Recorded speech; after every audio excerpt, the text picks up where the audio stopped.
दररोज निष्पक्ष व ताज्या बातम्या पाहण्याकरिता चॅनलला लाईक आणि सबस्क्राईब करा।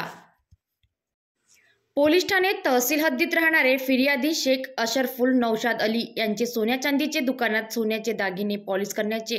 काम करीत असून फिर्यादीच्या मालकांनी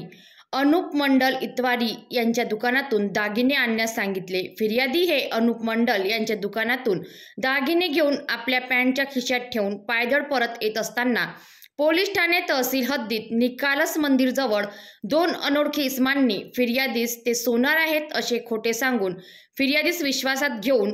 त्यांची दुकान बाजूलाच आहे असे सांगून दागिने चेक करून देतो असे म्हणून फिर्यादीजवळून दागिने घेऊन फिर्यादीची नजर चुकवून 13,13,109 रुपयांचे दागिने घेऊन पळून गेले।